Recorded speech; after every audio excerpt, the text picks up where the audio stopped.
MeMonster. Chapter 36. The following evening, everyone gathered in the bustling square. Both Party 1 and Party 2 assembled. Han, Jenna, Eren, Iolka, and the late-arriving Shern. The rest included Edis, Roderick, Dika, Asher, and an unfamiliar young man. "You there?" "Yes." A young man with closely cropped hair answered quickly. He looked to be in his early 20s, tall but lean, a classic underdog. "When the battle starts, find a good position and hold it." "Understood. If you want to die, just follow along." However, he was only level 3, with just a basic sword skill at level 1. It was clear he would be more of a burden than a help. "I can fight too!" "Is that so? Why do you treat me like this, pushing me around? Aren't we comrades?" "I'm not treating you." He joined the party late. If we'd had even a week, we could have given him a proper role. Just filling numbers wasn't enough. He needed to pull his own weight, or he'd just be dead weight. But seriously, what are we doing here? The little fairy didn't summon us, did she? She'll summon us soon, don't doubt it. And you again, acting like you know everything. I looked up at the sky. It shone brightly. The Ancana connection had been established 30 minutes ago, silently watching the waiting room without giving any orders. He's thinking, should we challenge the 10th floor or wait a bit longer? Some things were still unfinished. The newest member hadn't adapted, and even though I was level 10, the peak for a 1-star, I hadn't promoted yet.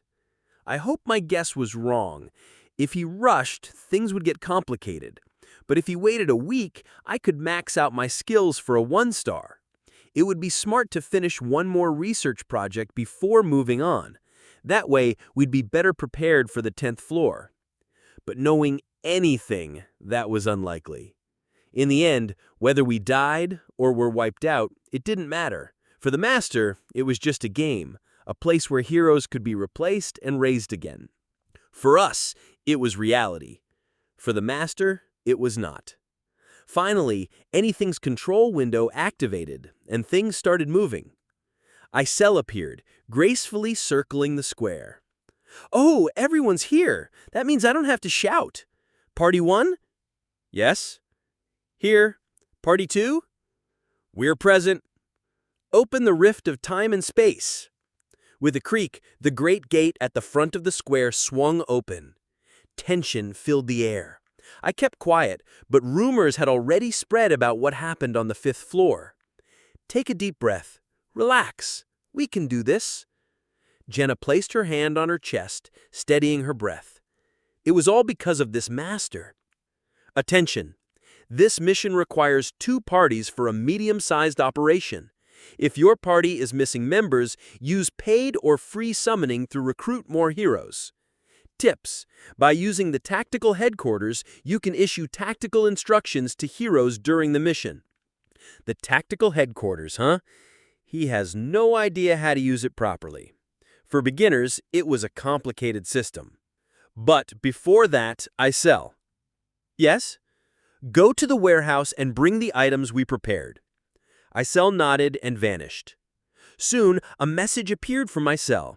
"Master, there are unused consumables in the warehouse. Please equip them to the heroes. The heroes will use these consumables at the right time. Tips: you can craft consumables at the Alchemy Lab or Magic Hall.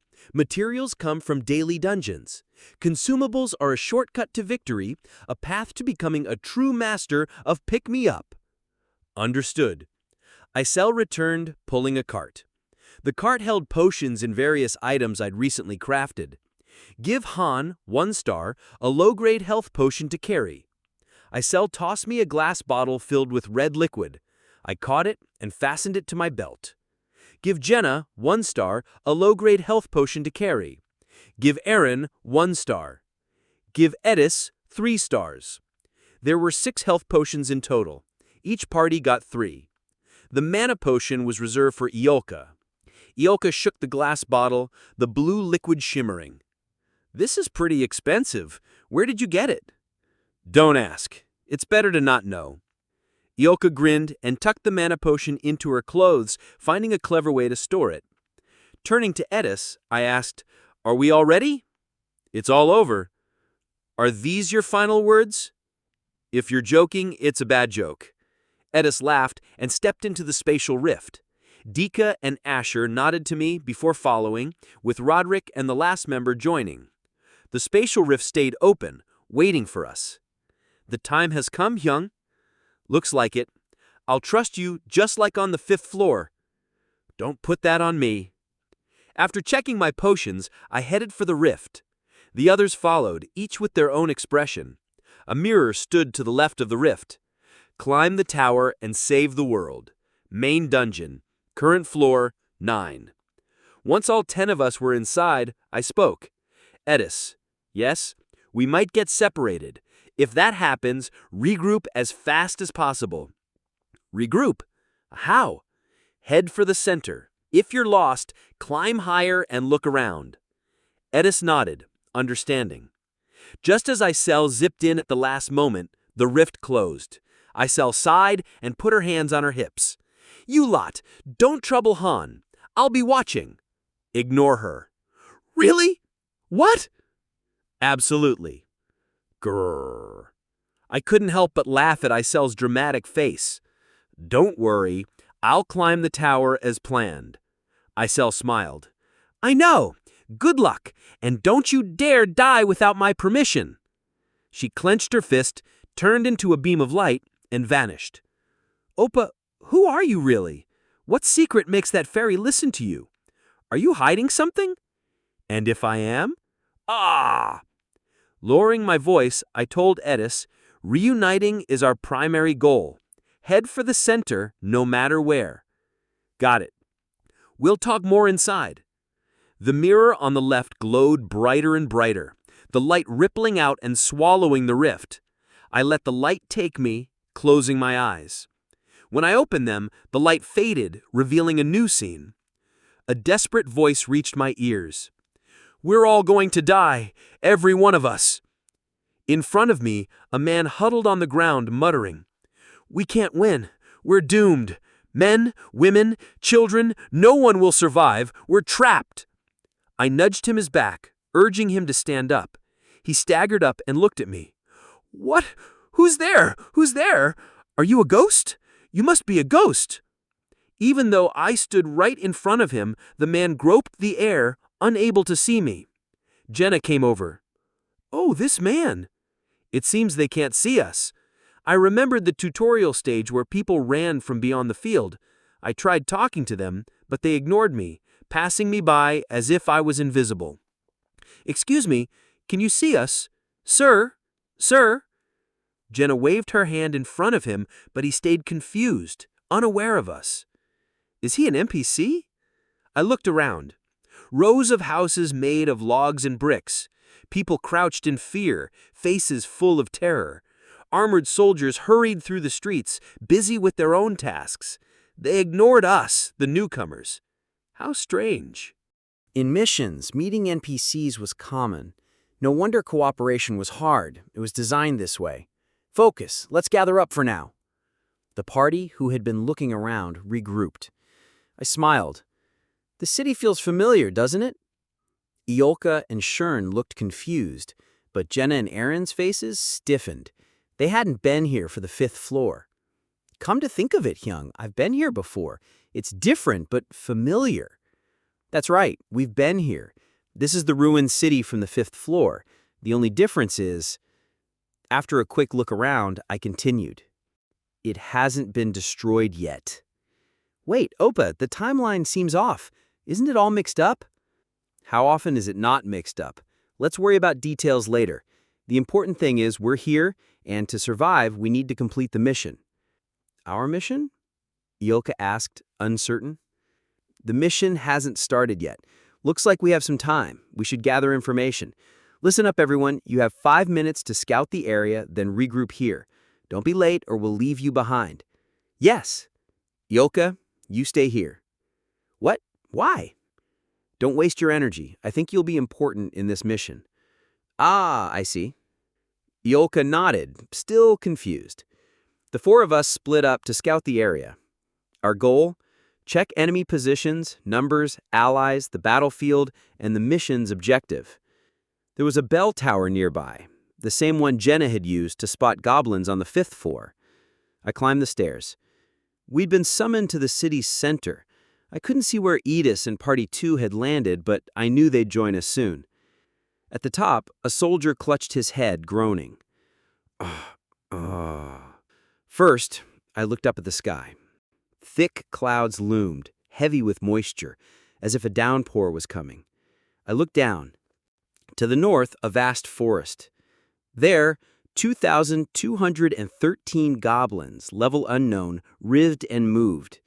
In the distance, I saw siege towers being pulled toward us. Siege weapons. To the east, a river, the same one from the 7th floor. There, 899 goblins, level unknown, advanced toward the city, but without siege equipment. They seemed to be joining the northern force at the date. Next, I checked the city. 353 human soldiers, level unknown, manned the outer walls. The enemy outnumbered us at least 10-1. Looking back at the northern forest, I saw more forces hidden within. I'd expected this, that things would turn out this way. There was no escaping it. But if this was a survival mission, the details weren't clear yet. If we could hold out for a certain time and trigger another survival mission, it would be easier than the 5th floor. We had plenty of NPCs to use as decoys, and, most importantly, the mages for regional defense were in place. I gripped my sheathed sword. Below, the party members finished scouting and gathered. In the distance, I saw Edis's party coming to join us. And now, the wheel of fate turns. Warning, warning, warning. A triple warning messages. Higher difficulty. I took a deep breath and read the mission details. Floor 10. Mission type? Defense. Objective: prevent the city from being captured. Chapter 37. The mission was set. No room for hesitation. With urgency, I descended from the tower and joined the others below. Our combined force. 10 heroes from Party 1 and Party 2, supported by about 350 allied NPCs. In total, we had around 360 fighters. Though I felt anxious, I kept my expression calm. In this game, even impossible missions had a path to victory. That was the rule of Pick Me Up. Once everyone gathered, I addressed them, meeting their attentive gazes. All eyes were on me. It was time to move forward. Let's review our mission, objectives, and roles. We'll go in order, starting from the left. What did you observe? I'll start, Jenna volunteered, breaking the silence. She explained her attempts to communicate with the city's people. No one responded. She could see and interact with the villagers, but they couldn't see or hear her. Communication was one-sided. Isn't it easier to leverage the NPCs this way? Someone asked. Next, Aaron reported. Refugees were gathering in the city's central district. Escape routes were limited. No gates to the south or west. Only the northern and eastern gates remained, both vulnerable to the goblin assault. If the city falls, everyone here will die, Aaron concluded, his face grim. The reports continued. From atop the city walls, I saw thousands of goblins outside. The defenders were vastly outnumbered, and fear gripped the residents. Morale was low. The situation was dire. But from the tower, I understood the circumstances well. Finally, it was my turn. Our mission is to defend, I said clearly. Defense? Edis asked. I nodded. Yes. We must protect this city from invasion. Unlike the 5th floor, we can't just hide and hold out. We have to fight to save the city. But isn't it strange? Goblins have never breached human territory before, let alone with siege weapons. Strange or not, we can think about that later. If we fail, the thought of failure crossed my mind. We'll all die. Even if we escape the city? Someone asked. Yes. The moment the mission fails, we die. No exceptions. That's harsh, Roderick muttered, his face tense. I believe the only way to succeed is to destroy the invading army. As for failure, look next to the tower. Beside the tower stood a small cathedral, its courtyard filled with plaster statues glowing crimson. What are those statues? Twin goddesses' statues, I explained. If those fall, the mission fails. That's unbelievable. It may not make sense, but if we want to survive, we have to accept it. But how do you know all this? Just know that I have more experience with missions than you. If I explained everything, it would take all night. I see. Now, moving on. I drew a large circle on the ground, then a smaller one inside it, and a dot in the center. The large circle is the outer defenses. The small circle is the inner defenses. The dot is the goddesses' statues. We don't have many allied troops, but our defenses are strong. The city walls are high, and the gates are locked. With my sword, I drew circles to the north and east. These are where the goblins are advancing. In the north, they have ladders.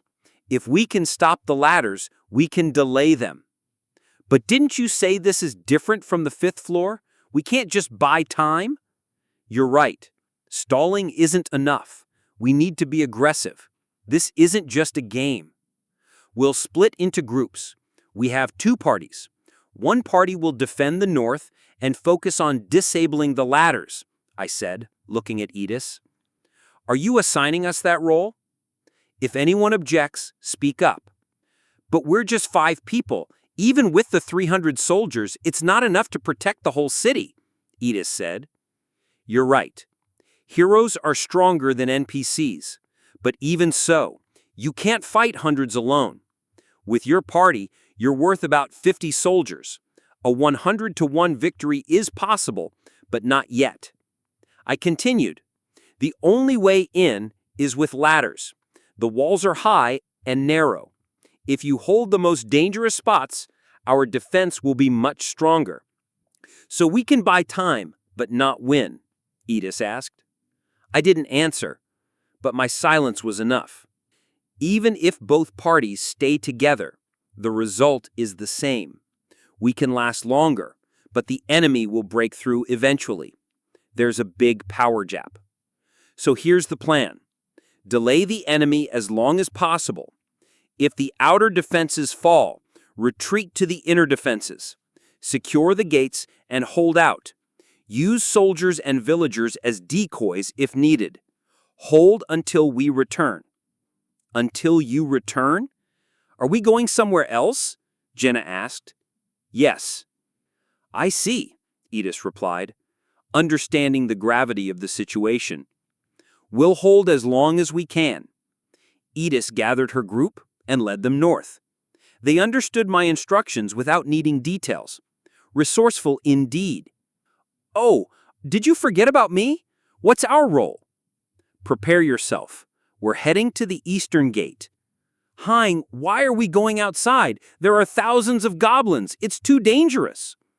If we stay here, we'll be wiped out.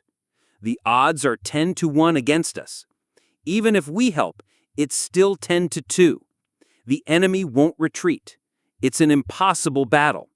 Unless... I looked east. There's a river. Remember the 7th floor?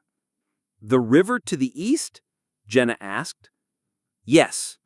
From the 5th to the 9th floor, all the fields merged on the 10th floor.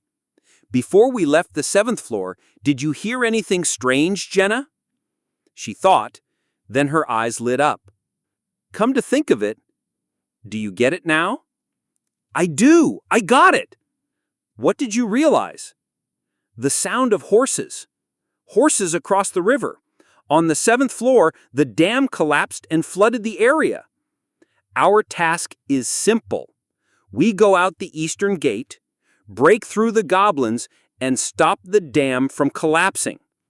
Then we'll get reinforcements? I drew my sword and strapped my shield to my arm. I'm lost, Aaron admitted. I'll explain on the way. We moved quickly to the main road. The inner gates were open, and a long line of villagers waited, faces gloomy. Soldiers shouted, "Form straight lines, no pushing, enter one by one." But no one listened.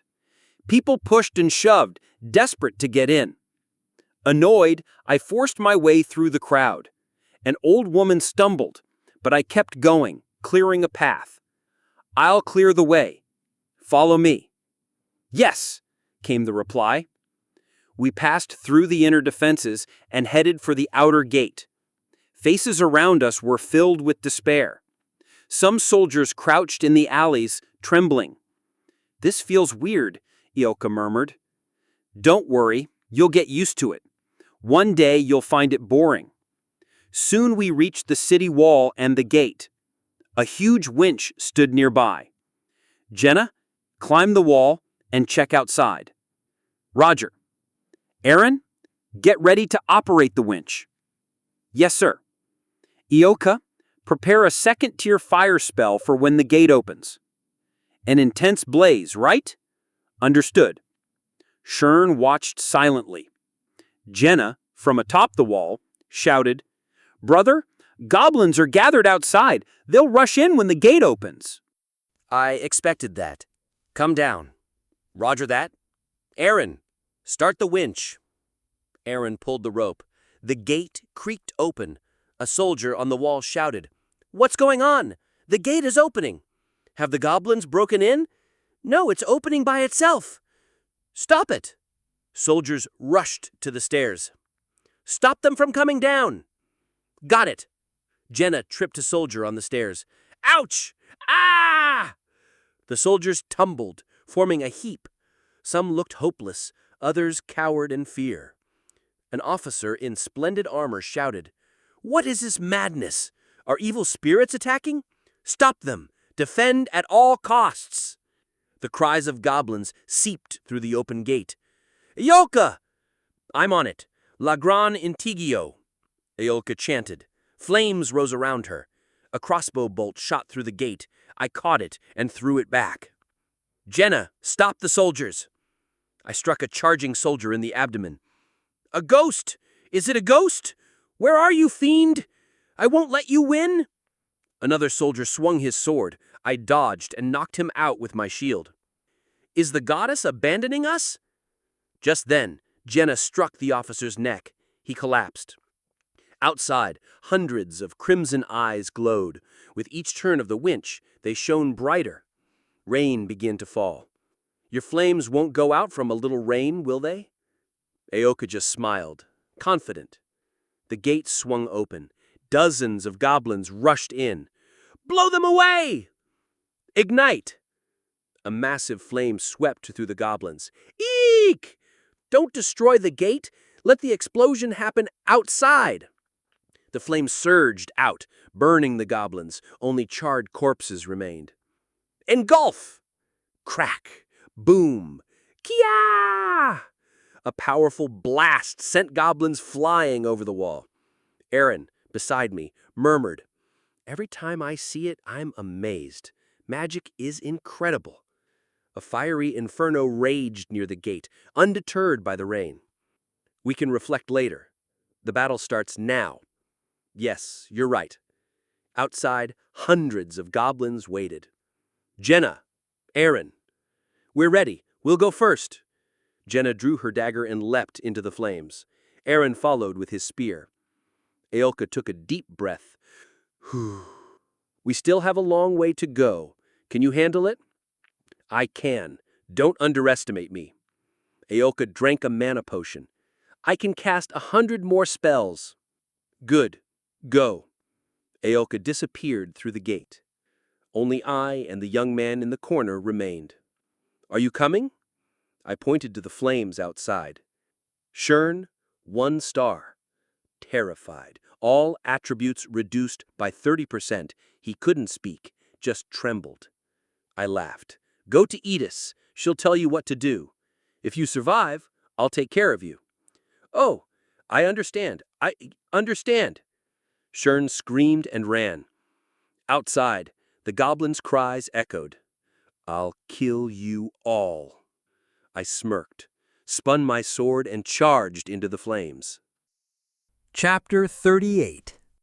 Outside the castle gate, a vast plain stretched before us, swarming with hundreds of goblins.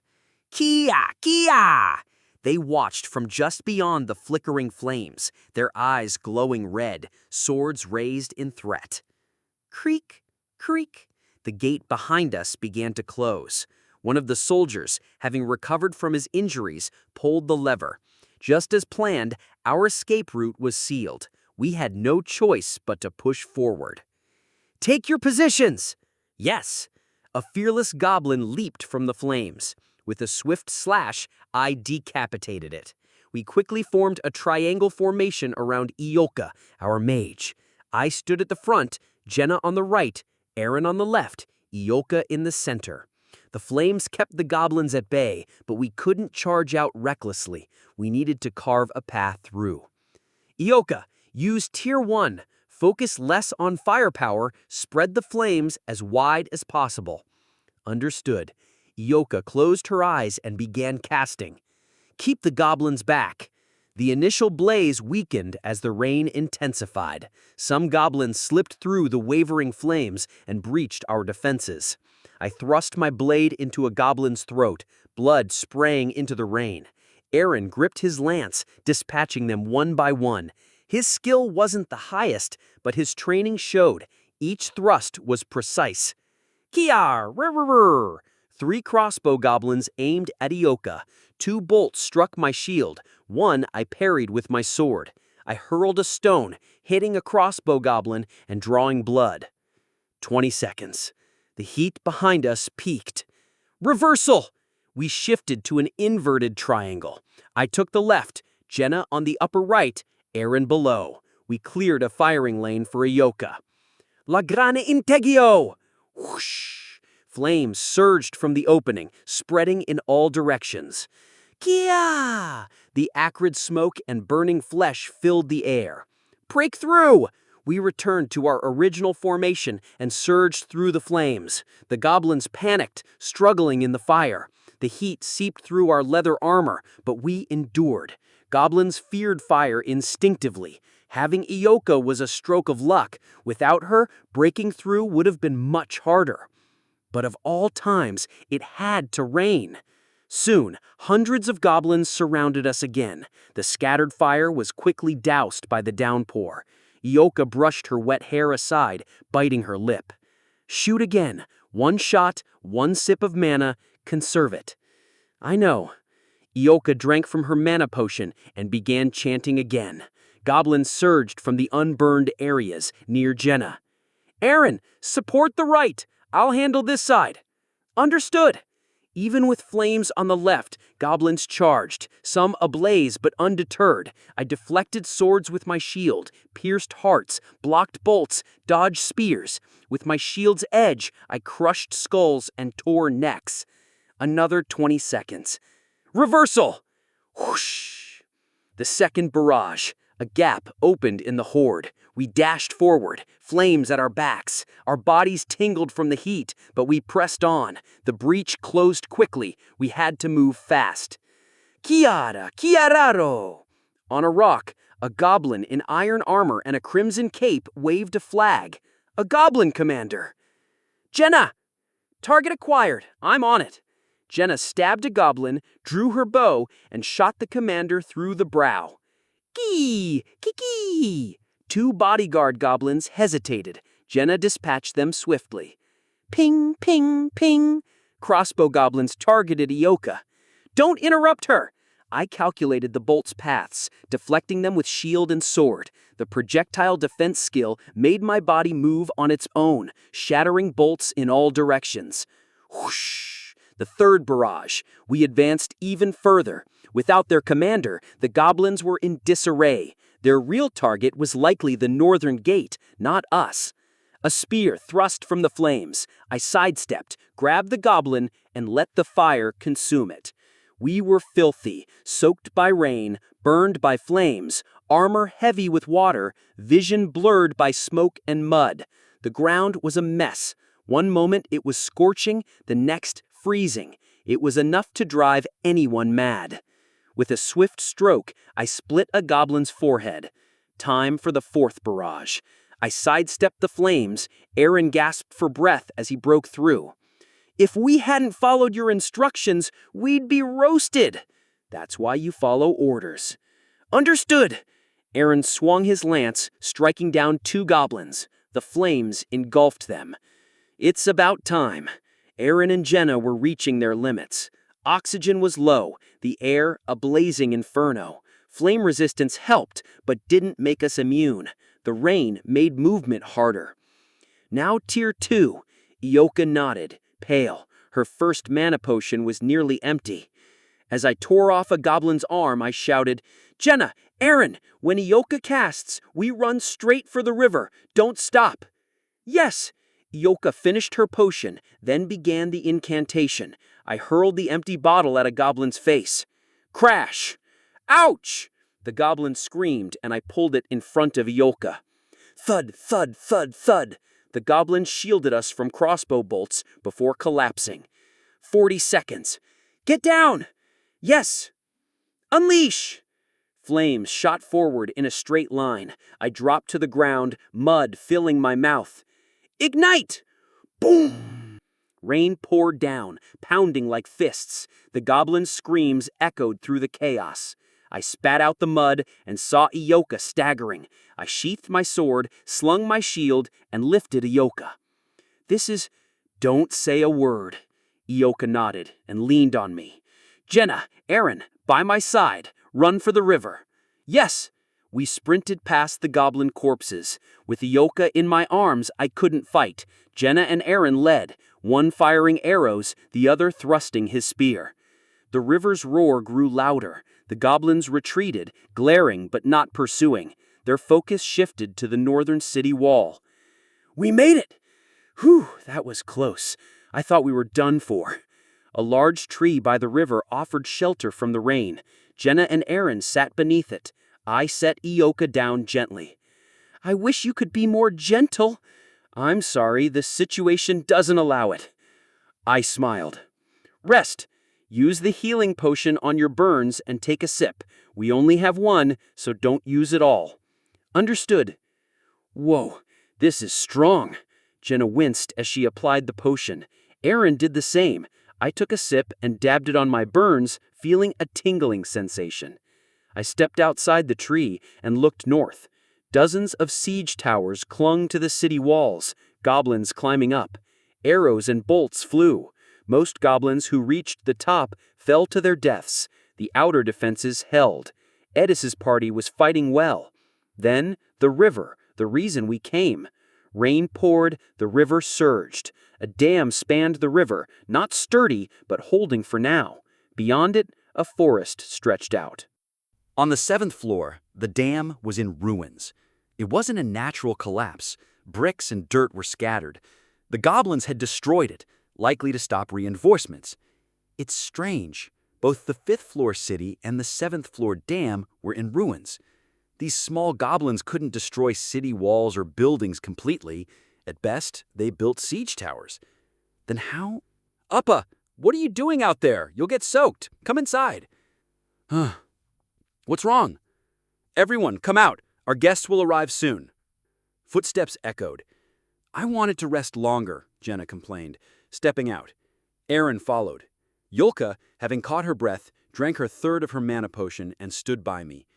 "We'll hold until reinforcements arrive. They'll try to destroy the dam. We must stop them." "Yes." Amid the rain, the enemy appeared.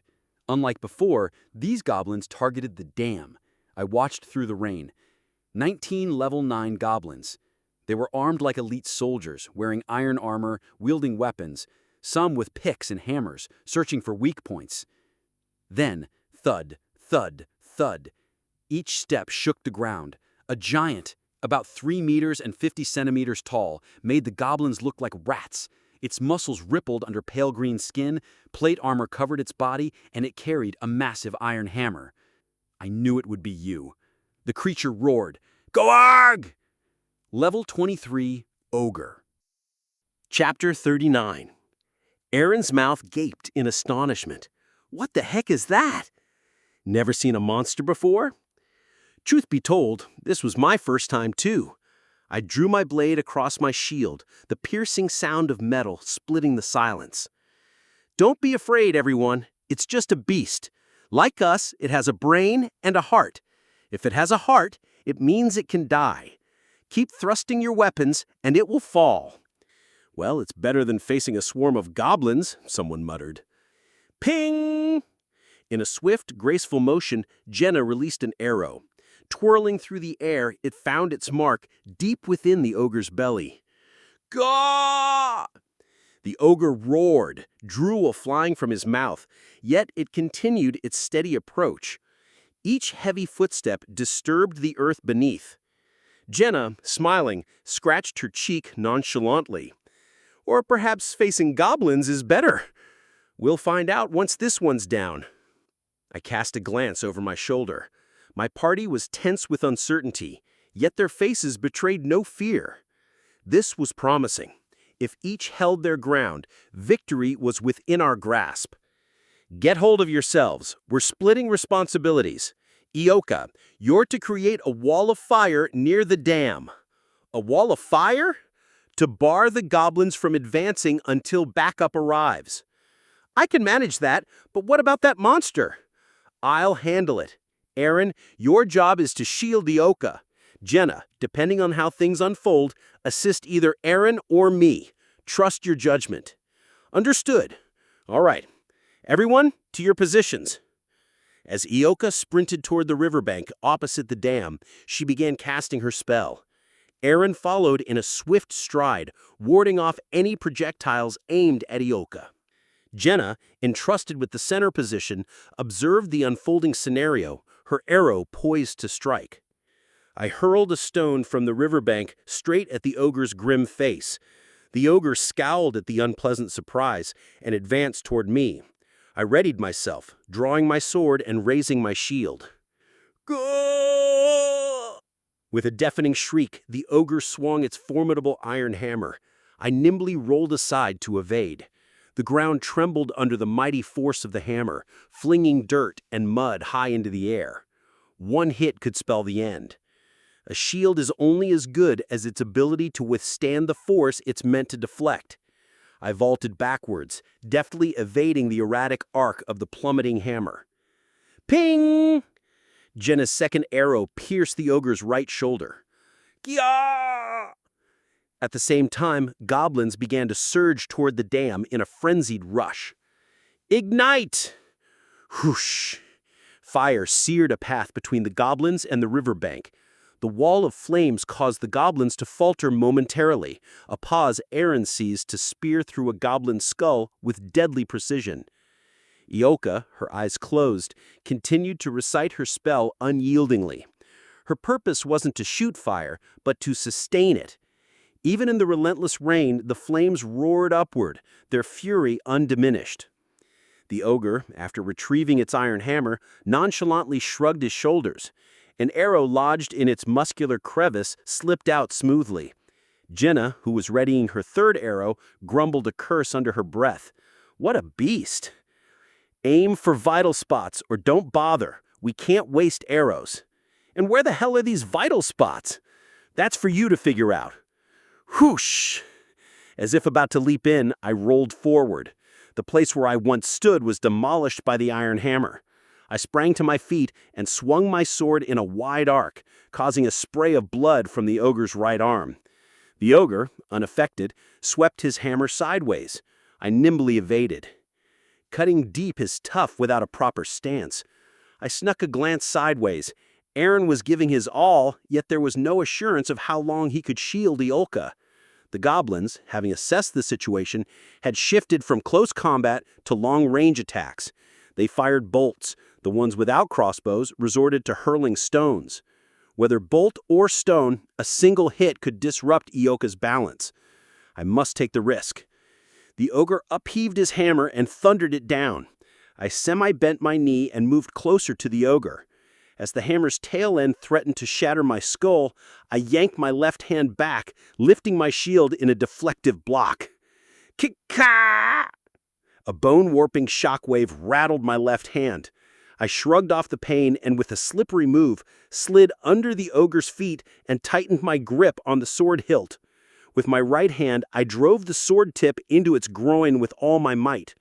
A sensation of crumbling filled my hand. Ow, so he's a male.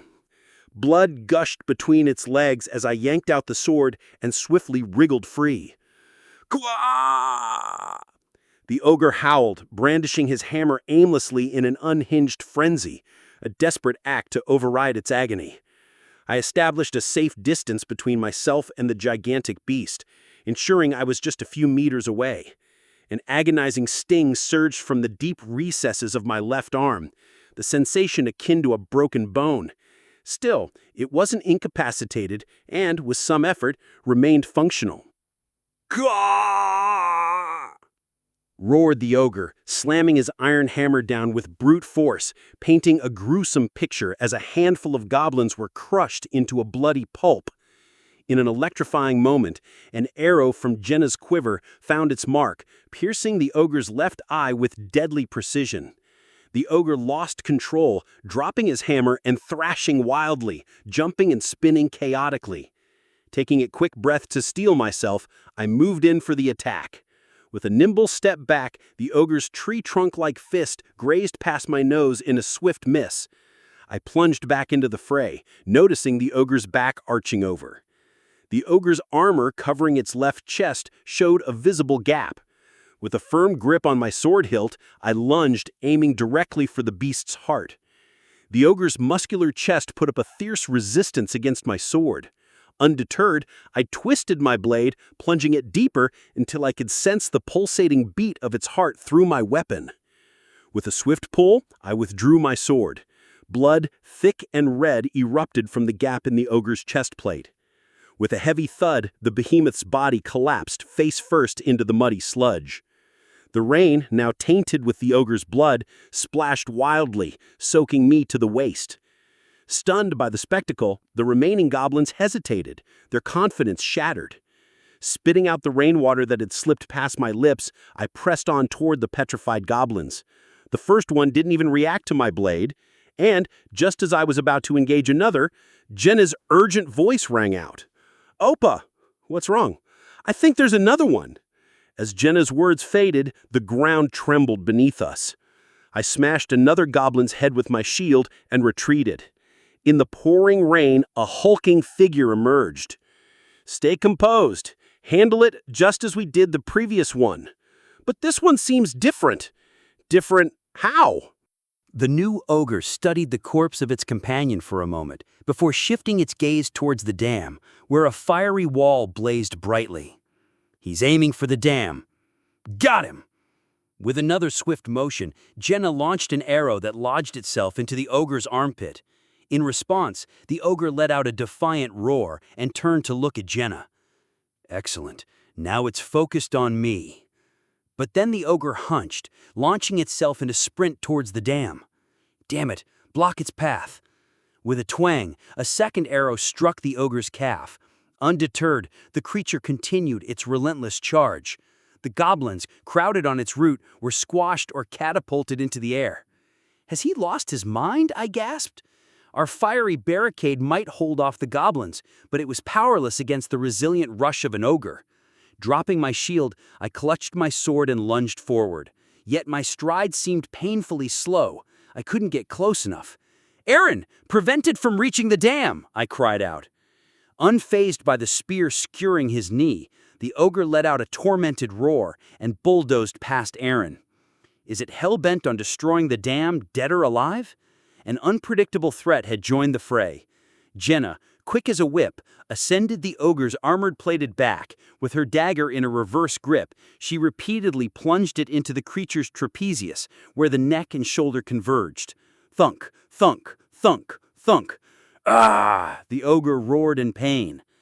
"Who on earth is that?" Ioka's voice echoed in disbelief as she opened her eyes after hastily ending her spellcasting and ran. Ignoring goblins, boulders, and flames alike, the ogre remained fixated on the dam, dashing towards it without any hesitation. I'm too late, I realized. "Get off it, Jenna!" In a graceful mid-air somersault, Jenna disengaged from the ogre. It then plowed into the dam, sending out a spiderweb of fractures. With a deafening crack, a gaping hole appeared, and water gushed out uncontrollably. The river level began its upward surge. The distant thunder of hooves trampling the ground echoed from the 7th floor, growing louder with each passing second. Kyoro! In one swift motion, I plunged my sword into a goblin's mouth. The blade emerged from the back of its neck, having sliced through its tongue. It was the last one. The ogre, its task fulfilled, was swept away by the river's swift current, vanishing from sight. Kicking the lifeless body of a goblin at my feet, I muttered, "We've failed. So what? Time to head back. We need to come up with a second plan." A second plan, huh? I briefly pondered this prospect. Without any backup, the daunting reality was clear. 370 of us would have to hold back a horde of over 3,000 goblins. I gritted my teeth. A reckless wildcard had thrown our mission into chaos. But surrender wasn't an option. We had to find a solution, whether one existed or not. Retrieving my shield, I slung it over my shoulder. The horse's hoofbeats grew louder and more urgent. However, the river, now a threatening force, was swelling at an alarming rate. This timeline makes no sense, I wrestled back a sigh, desperate to claw its way up my throat. Suddenly, Ioka broke the silence. "Hold on." "What?" "Droste Serratus." A luminescent blue flash sparked in Ioka's eyes. Suddenly, a riverside rock levitated into the air. "Move!" Guided by Ioka's gesture, the rock took flight, sealing the ruptured dam's breach. Water, once freely flowing through the gaps, halted abruptly. Ioka tossed her soaked hair back, chuckling with self-satisfaction. "Hey you, how—" "Telekinesis. It's the most basic of magical arts. Surprised, aren't you?" "Why on earth didn't you say you could do something like this sooner?" I shouted furiously. "Why are you angry? I just saved a mission that would have failed without me." Staggering, Ioka wavered on the brink of collapse. Aaron dashed forward, steadying her. "Appreciated. You do have manners, not like some. Irk!" Ioka's cheek was suddenly in my grasp. "Who told you to hide your powers, huh? I was clear. Tell me all the spells you could use." Ouch! This spell was too basic." "Enough." As I released her cheek, Ioka shot me a look, a grumpy frown beneath her teary eyes. "Anyway, we're alive thanks to you. Gratitude is due. Everyone, regroup and take sips from your potions." Retreating to the tree-shaded spot from earlier, we dusted ourselves down and drank our potions. Ioka, paler than a ghost, looked ready to retch, struggling with her mana potion. I wish this rain would ease. Jenna rang her dress, a cascade of water spilling from its folds. Suddenly, the sound of approaching hooves filled the air. A knight at the forefront waved a crimson flag bearing a lion's emblem. Trailing him, a cavalry of hundreds thundered out from the forest. Clad in shining plate armor, their sturdy steeds maintained their speed, unperturbed by the mud. "All forces, advance! Demonstrate the valor of the Iron Lion cavalry!" "But Captain, the river!"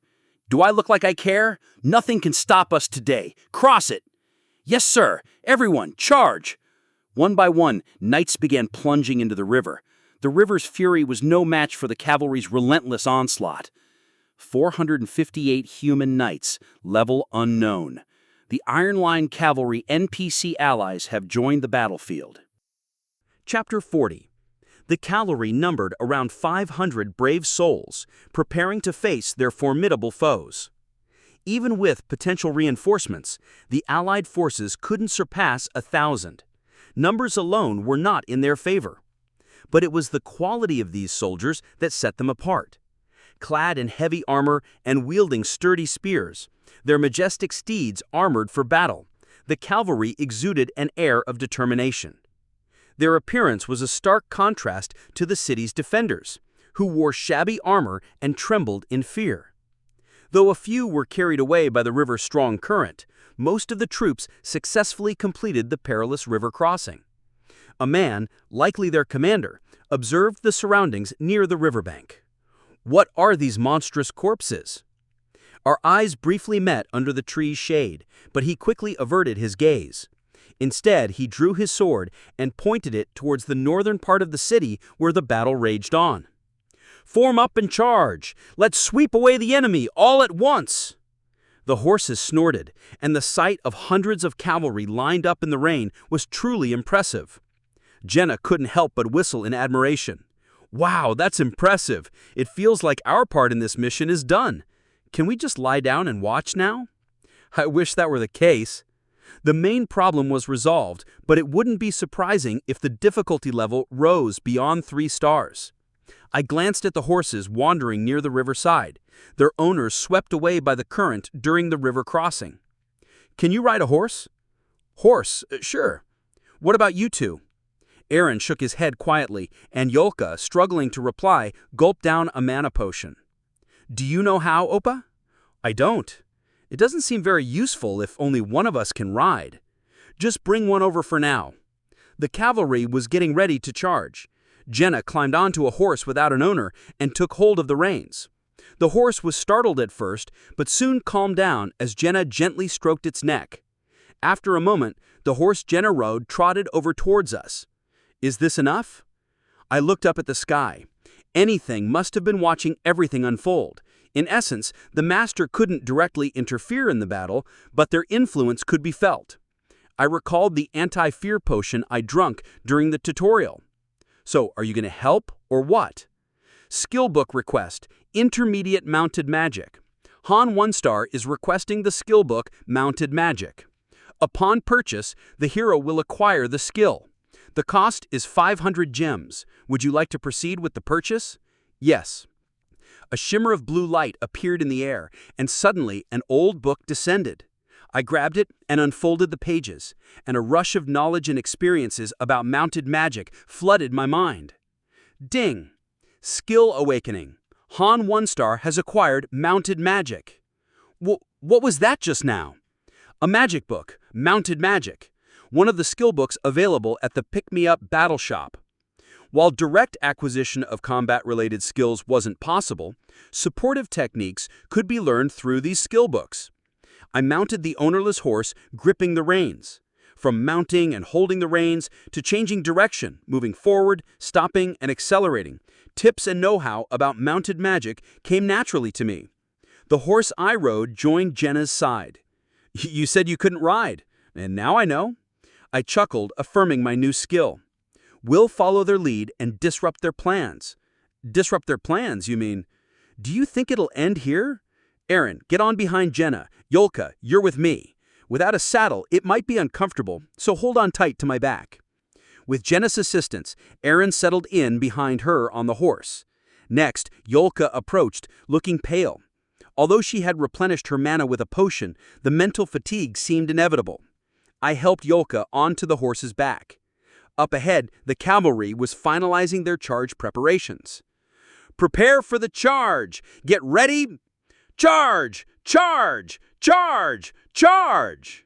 Responding to the commander's orders, the soldiers raised their weapons and shouted in unison. On the northern plains, the goblins, alerted to the situation, positioned their spears against the charging cavalry. We watched the scene a few meters away from the front line. Don't join the charge. You might find yourself in a tough spot. Slip towards the forest and assess the situation. Aaron, hold on tight so you won't fall. Sure thing. The cavalry commander swung his steel sword over his head, aiming at the goblins. Charge together! Show those rascals the fiery might of the Iron Cavalry! The commander's white horse galloped across the plains. The horsemen with their red flags led the way, followed by a thundering charge of hundreds of soldiers and horses. The resounding cheers of the soldiers and the rhythmic pounding of hoofs in the rain filled the air. Let's go. With a firm grip on the reins, I urged the horse forward. The horse exhaled and picked up speed, faster. Each nudge resulted in more vigorous strides. Surprisingly, just by reading a book, I gained the ability to handle a horse. It seemed unreal, but there was no need to be astonished or overjoyed. I warned Jenna that was trailing behind. Move to the side, get out of the arrow's range. Ping, pew, pew, pew, ping. Dozens, even hundreds of bolts flew from the goblin side. Most bolts either missed their targets or got embedded in the ground. However, a few found their mark. Ah! An unfortunate soldier was struck and fell from his horse. the soldiers behind trampled him into the ground. I lowered my head slightly. A stray bolt, barely grazed past my head, causing Yolka, holding on to my waist, to let out a small scream. "Get away!" As I pulled the reins to the right, the horse turned. The cavalry's main target was the goblin force stationed at the north gate. We swerved to the right and headed towards the forest, with Jenna close behind. Soon the cavalry's vanguard clashed with the goblins.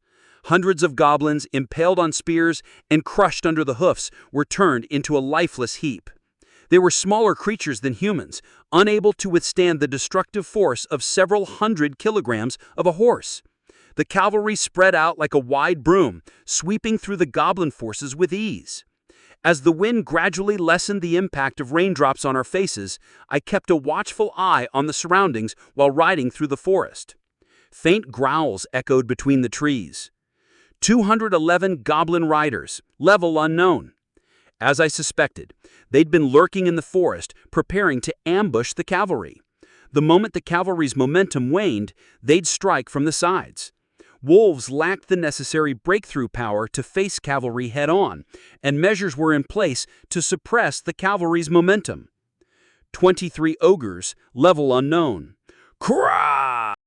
Ogres burst forth from the dense forest. Having broken through the first line of defense, they charged at the cavalry, which was regrouping after the initial clash. In the distance, the cavalry commander raised his sword once more, and the second clash ensued with a symphony of clanging metal and resounding screams. I turned to Yolka, who was riding behind me, and asked, "Yolka, do you have enough mana?" "I'll manage somehow," she replied. "You saw it too.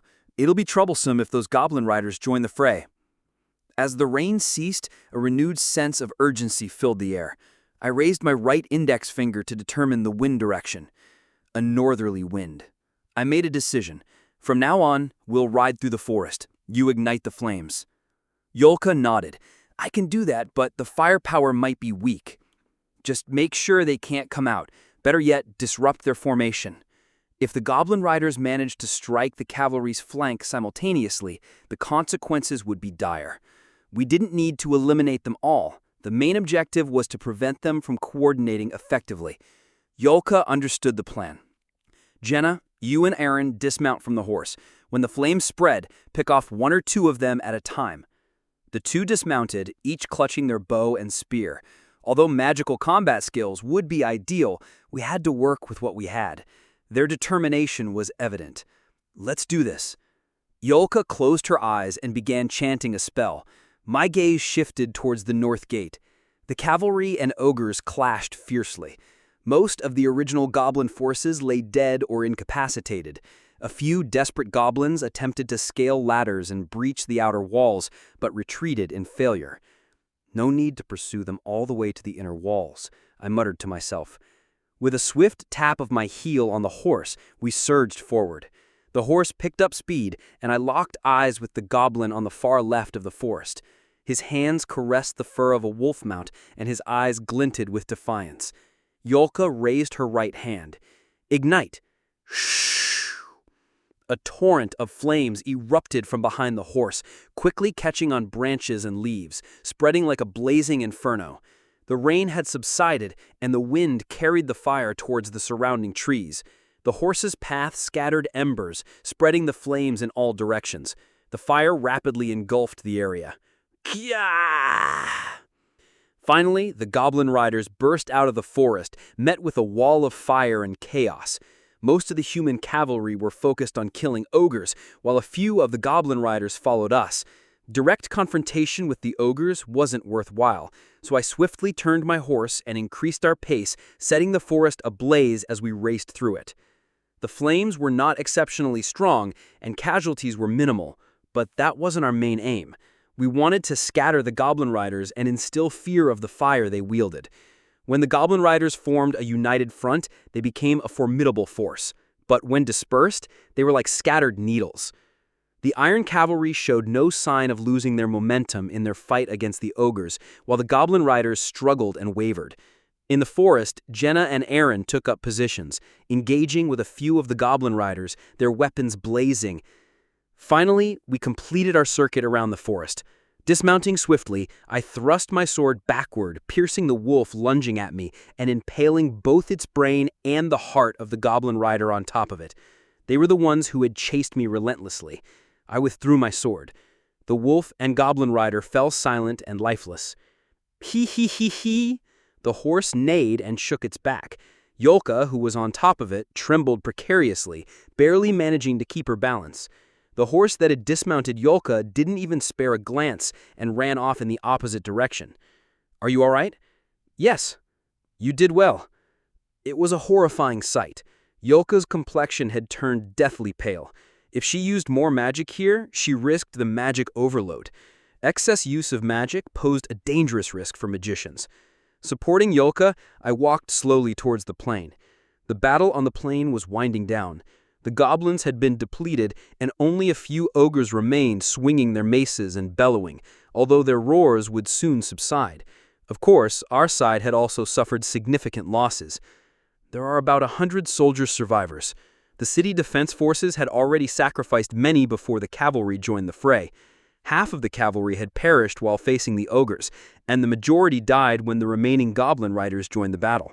If we hadn't used fire, they would have been completely wiped out. The forest behind us was still ablaze. At this rate, it might all go up in flames, but that didn't matter. It might even be for the better. After all, it was a major goblin habitat. If it burned down completely, the goblins would be eradicated as well. Jenna and Aaron joined us from the distance. Both Jenna and Aaron looked a mess, their leather armor stained with rain, blood, and scorch marks. Jenna quickly wiped the blackened soot off her nose, with her expression weary from the relentless battle. The last remaining ogre was putting up a fierce struggle, but its strength was waning. Dozens of arrows were embedded in its massive body, and its swings with the mace were gradually slowing down. The plain was a grim scene of carnage, strewn with bodies of humans, goblins, horses, wolves, and ogres. Limbs were missing, and the gruesome aftermath was covered in a mix of blood, mud, and rainwater. Aaron's face showed a mix of disgust and sorrow. Finally, the last ogre fell to the ground, defeated and lifeless. As the city's north gate swung open, a white horse-riding cavalry leader removed his helmet. He engaged in conversation with a man who seemed to be the defense captain. The distance was too far for us to hear their words, and honestly, we were not in the mood to care about their discussion. Edis, standing in a secluded corner of the outer wall, waved at us, signaling that everyone appeared to be unharmed. It seemed that no casualties had occurred among us. Surprisingly, there was no message indicating our return to the goddess's embrace, which usually followed successful missions. "Thank goodness no one seems to have died," Jenna said with relief. "We're definitely in a different situation from the 5th floor. But why isn't the stage ending? Shouldn't the mission be over?" Aaron questioned, his curiosity mixed with frustration. "Perhaps we need to put out that fire," Jenna suggested, looking at the still-burning forest. "How on earth do we do that?" Aaron sighed, feeling clueless about how to accomplish that task. As the two of them followed me, I couldn't help but feel that something was amiss. Something is odd. We had already dealt with all the monsters that plagued the plain. Only the remnants of human forces and us were left. However, the stage clear message didn't appear, leaving us puzzled. Surveying our surroundings, we saw a grim sight of lifeless bodies scattered across the plain. The city walls stood tall and strong, but the siege tower was now in ruins. There was nothing to do anywhere. Now loading. Suddenly, the sky darkened, making us look up with concern. Restoring.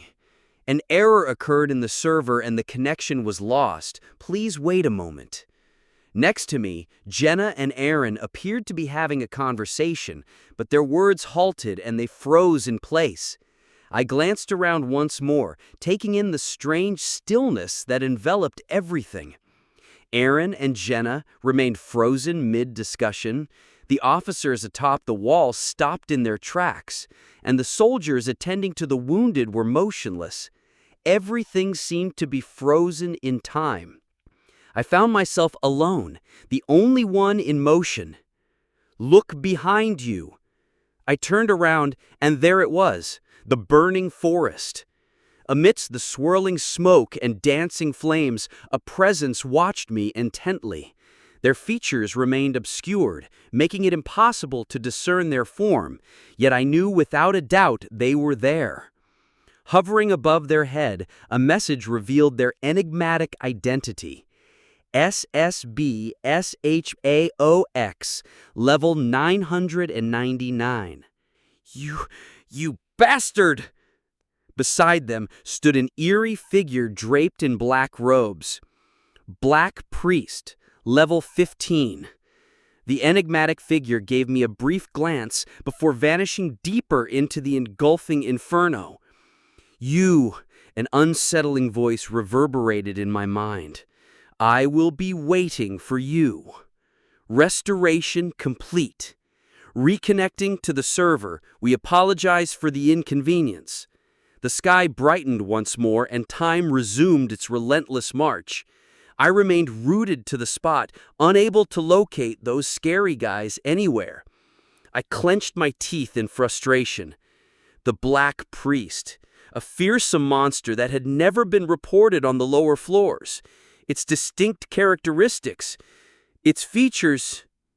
"Young name, is something amiss?" Aaron inquired. I scanned the surroundings. The plain was now strewn with various corpses. City walls, ground level, entrance of the gate, and inside it, all marked with the grim aftermath of battle.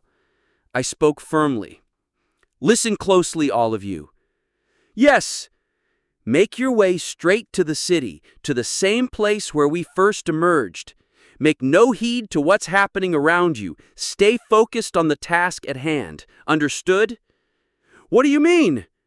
"Our mission isn't over yet." My gaze was fixated on the gate's entrance. The cavalry leader and the defense captain who had been conversing before were now drenched in blood. With a weakened grip, the leader tried to speak. What came out of his mouth wasn't a triumphant roar, but rather a wailing sound that seemed to come from the depths of his chest. The soldier he had been carrying on his back suddenly had a hole in his chest. The one who had been dead until a moment ago was now writhing and crawling out. What is this? There were no hints. It was a completely random pattern designed to mock the masters. Yet there was one thing I could never forget, the voice of the mastermind who lured me into this nightmarish realm. Corpses littered the ground, and they were stirring to life. 2,436 living corpses, level unknown. Thank you for listening. If you enjoyed this story, don't forget to subscribe, comment, and like the video. Have a suggestion? Let me know in the comments.